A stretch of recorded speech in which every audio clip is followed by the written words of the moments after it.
I said I was going to put this list out, and I'm gonna put this list out. Everything bothers him.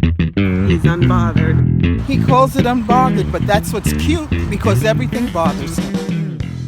He's bothered. I'm a botherer. I'm a botherer. What's up, everybody? Thai Rivera here, the absolute best LGBTQ comedian in the world. I said I would put out a list, and I'm going to. I want to make it very clear that this episode is sponsored by Karla's Homemade Salsa, the absolute best salsa in the world. I love Karla's Homemade Salsa. I just got some more on Friday. I got 3 jars of it, and I love Karla's Homemade Salsa. So please check that out down below in the description box. Also, you will find my Amazon affiliates link for Whimsy's Alligators. So if you're looking for a dog treat that really does make your dog happy for 8 years and then they completely abandon it, Whimsy's is the way to go. And you can find that also down below in the description box. Anyway, I want to say a quick RIP to my friend Fu. I know a lot of people probably wouldn't put us together as friends for some reason, but Fu was a very special person, and anybody that met him would definitely agree with that. I don't want to go into a thing about how I wish my friends would not fuck with cocaine, but at the same time, I wish my friends would not fuck with cocaine. And I'm not judging anybody. I've had people close to me die of overdoses, but this was just so senseless because that wasn't even what they were looking for. From the reports that I've heard and the friends that have hit me up, it was the cocaine was laced with fentanyl. And so this was definitely not what they were looking for, and it happened. And Kate Quigley, who I've always been friends with, I hope that she has a speedy recovery, and I hope she gets past all of this. I am a little fucked up about it. Last night I went to sleep at 10 p.m., which if you know of me, I'm not usually falling asleep at 10 p.m., but just yesterday was a rough day for me. And I appreciate the friend that hit me up to let me know, because I definitely would rather hear it from a friend than through TMZ, which is where a lot of people heard it. Some people are mad at TMZ. TMZ is TMZ, and I can't say this for sure, but I think Fu would laugh that he had made TMZ, even though they threw Kate Quigley under the bus. But speedy recovery, Kate. I love Kate Quigley, but just it's like I just wish my friends would stop partying. I like that partying. When it comes to coke, I just wish they would stop. But it is what it is. Anyway, for anybody that doesn't understand what I'm doing right now, I know that a lot of my stuff when it comes to the Las Vegas comedy scene lately has been on the negative side. And I don't ever want to come off as completely negative, because I do love it here and I do love this scene. Part of my thing, though, is I feel like sometimes you have to burn everything down so everything can grow back in healthy. And so that's kind of what I've been doing, and even though people try to act like it hasn't been effective, it's actually been pretty effective. And when I go out, life is pretty great for me. If you guys haven't seen me out, you haven't seen joy up close. And I know this hair is fucked, but like I said, I went to sleep and I woke up and I was like, I could have a million excuses why I can't do this. The death of Fu, I don't feel like it. I don't like to work on Sunday. I could have had every reason to not do this. And I was like, don't bother doing your hair, brush your teeth, and record this video. So that's what I'm doing. But one thing you have to understand about me is I really do want to build a community in the Las Vegas comedy scene, because I think the way a lot of the powers that be when it comes to this stand-up scene have not been the most about team building. And when it comes down to it, yes, comedy is a solo sport. I do agree with that. But that doesn't mean we can't cheer each other on. That doesn't mean we can't cross promote. That doesn't mean we can't help each other. That doesn't mean we can't be positive influences on each other's lives. And so on this list, I am talking about the top 5 up-and-coming comics in Las Vegas. So some of you will listen to this and you'll be like, what about Butch Bradley and Jay Reed? They're not up-and-coming. They're been here and fucking it up.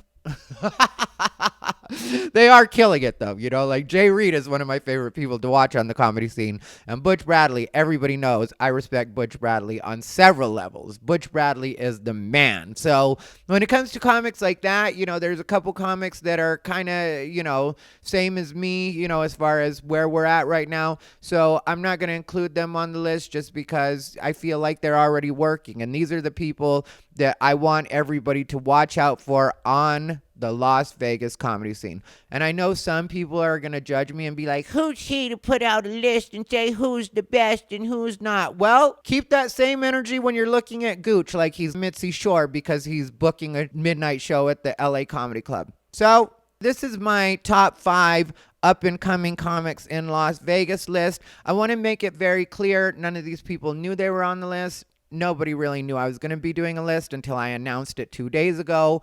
I want to be very clear about the fact that I cannot be persuaded and I cannot be bought. I like who I like. It is what it is. If you're going to try to persuade me, if you're going to try to buy me for the next one, Venmo Thai Rivera -comedy, Cash App Thai Rivera. No guarantee that it'll have any effect. But don't be insulting in your efforts, please. Let's make it a respectable amount of try that you send my way. So let's get on to my list. Number 1, and this isn't in any order, but this is number 1 for a reason. Carlos Anthony. If you guys haven't seen Carlos Anthony, absolutely hilarious. Absolutely hilarious. Not only hilarious, always working on sketches. For the most part, a clean comic, which I know a lot of people don't think you should care about clean versus dirty. But for me, it does matter in the way that the person that's the most versatile when it comes to stand-up comedy is going to get the most work. And that's something I definitely do respect. I do sometimes, even though I do filthy, dirty comedy a lot of times, I can do clean comedy. And I do think that clean comedy is more of a skill because you have to use more tone and inflection when it comes to clean comedy because dirty comedy is easier. And so for me, yes, that does actually matter.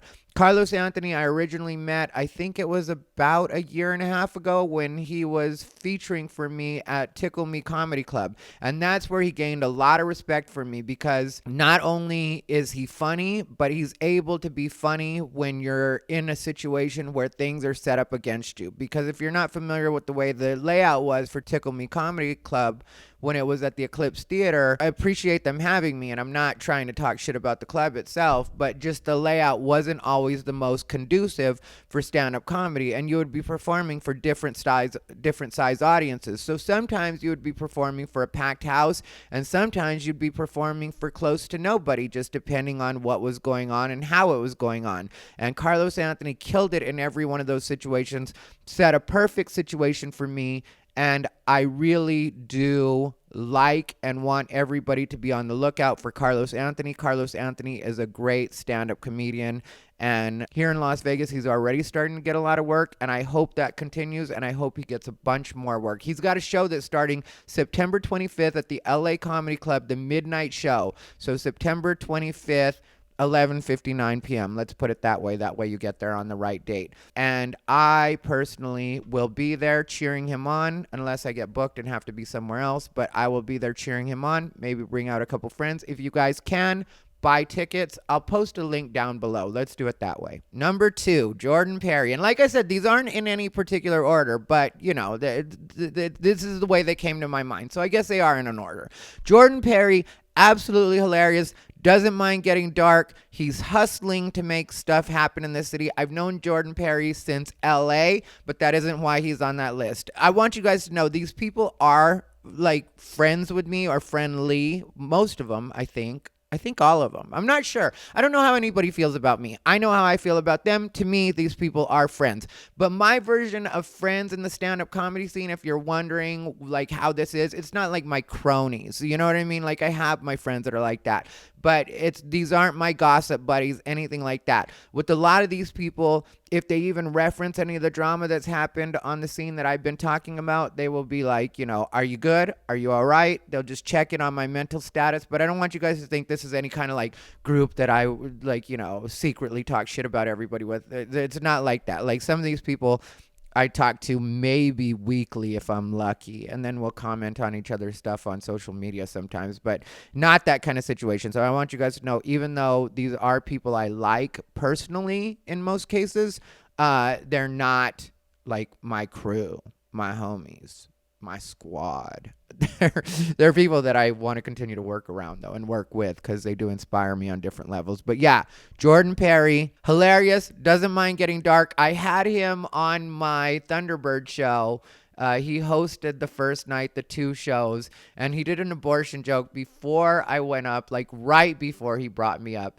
And yeah, maybe we could have done without that, Jordan. But, you know, I mean, like, it's worth it, because, like, for me, every once in a while, the one that doesn't work is worth it, because the ones that do are so rewarding. So I don't ever, I mean, like, in the video, if you were to watch it, you would see me be like, don't ever do that again, Jordan. But really, I don't care, and I wasn't tripping even in the moment. I think Jordan Perry is absolutely great. I owe him the video for that night, and I will take care of that by the end of tomorrow. I promise, Jordan Perry, and I do owe you a huge apology for not getting that to you sooner. Even though I never promised anybody they would get video, but I do have it, and I will get it to you, and I'm sorry about that, Jordan Perry. But I do want you guys to know Jordan Perry is one to be on the lookout for. Hilarious, dark, and hustling. So please be on the lookout for Jordan Perry. Ryan Bourassa. Now, Ryan Bourassa is one comic that I do not agree with on politics at all. When it comes to Ryan Bourassa, we're polar opposites. And I don't mind saying this, because I think he would say something similar if he had to talk about me when it came to like politics and stuff like that. Fortunately, this isn't about politics. This is about comedy. And this makes me respect him even more, because when I can listen to somebody that I completely do not agree with on politics and get genuine laughs from the stuff that they're saying, and not even think of it as talking about politics, instead for me it's just comedy, to me that is the epitome of what a comic is supposed to be. So I definitely do love Ryan Bourassa. I mean, like, and I'll be honest about that. As a person, we haven't really got to hang out that much, but when we do hang out, I really do enjoy his company, and I enjoy talking to him, and I enjoy that we can have conversations about things where we don't necessarily agree, but we both stay civil, we hear each other out, and even at the end, even if at the end we just non-verbally agree to disagree, I enjoy talking to Ryan Bourassa. I think he's a great guy, and most importantly, I think he's funny, and he's definitely one to be on the lookout for in the Las Vegas comedy scene. Number 4, Jimmy Mcmurran. Jimmy, do you fuck with me, Mcmurran? That's right, it's Jimmy Mcmurran, and I haven't talked to Jimmy in a while. The last time I saw him was like 2 weeks ago when I went to watch Nick Guerra at the LA Comedy Club, and Jimmy was the host, and he killed it. One thing I like about Jimmy Mcmurran is he's always doing new material. He's not afraid to take a chance with that new material by going out and trying it in front of a real audience. I know he's got, I think, 2 kids, but anyway, he has a wife and a family. So for him, he's not one that you're always going to see at the open mics. And I really do understand that. And I don't judge people for not being able to do the open mics. Some people aren't able to be at the mics like that because they have other commitments, whether it be family, career, whatever it is. But if you're able to be at home and work your stuff out and really make sure that it's ready, which is what I think Jimmy's does. I haven't talked to Jimmy about that. I haven't asked him specifically if that's what he does, but I would imagine he gets a remote control and pretends that's a microphone and works on his material, because every time I see that boy, he has new material. He's always very confident in it, and he delivers that material. So for me, Jimmy Mcmurran is really one to watch out for. His confidence is through the roof. I don't know if that's because he has a background in athletics or if it's just from being a good-looking guy, but for some reason, that boy just has this off-the-charts confidence. I really like Jimmy Mcmurran. I fuck with Jimmy Mcmurran when it comes to stand-up comedy. But like I said, none of these people are my everyday homies or whatever. This is strictly based on comedy, and that's what I want to honor in this scene and in this particular video. Number 5 will be A Miracle. If you guys aren't familiar with A Miracle, he does musical comedy, which a lot of people try to shit on because he goes up with the guitar. And I don't mean that people try to shit on him. I mean that people try to shit on musical comedy. I personally really like what A Miracle does. I do think that he's got his own spin for doing everything, and he's half black, half Arab, which puts him in a category of his own right there. He's been doing big shows with, I think, Maz Jabrani, or maybe it was Ahmed. He also has been working with Craig Robinson. He also is friends with a lot of people I know, like Chris Rubio, and they create things together.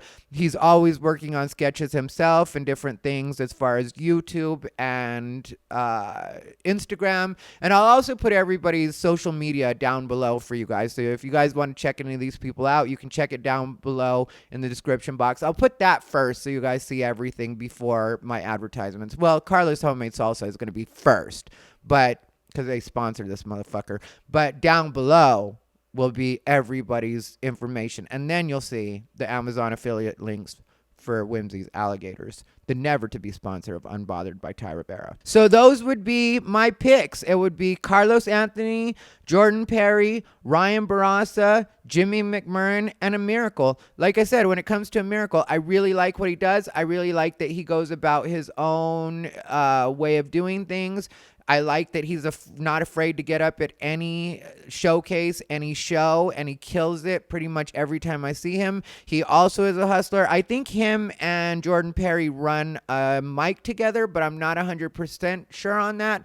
I know that A Miracle right now runs a mic called Soul Belly, which I think is on Tuesdays. I've got to make it out to Soul Belly at some time, not only to show support, but because I've been on the scene a lot more lately. And I will do another one of these in a couple of months or a couple of weeks, depending on how things go and how quickly people progress.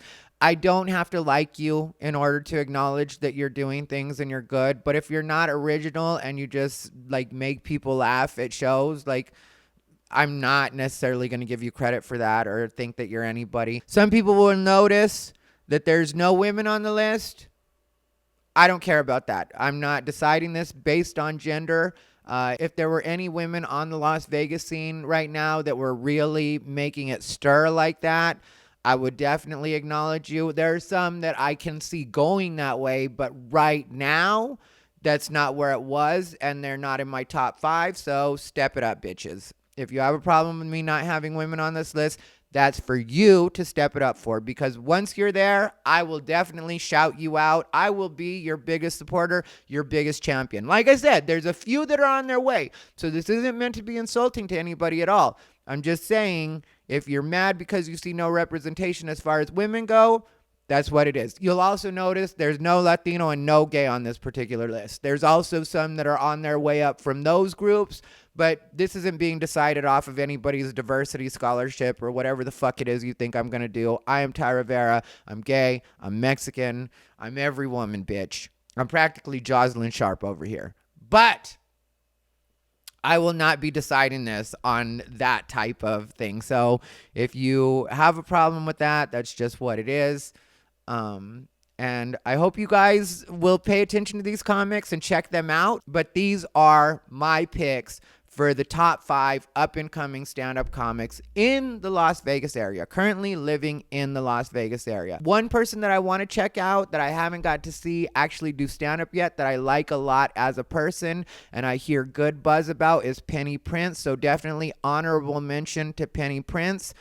William Penelope Strange is also somebody that I'm going to give honorable mention to. If you're not familiar with William P. Strange, he is LGBT and really not afraid to take risk in the LGBT space when it comes to stand-up comedy.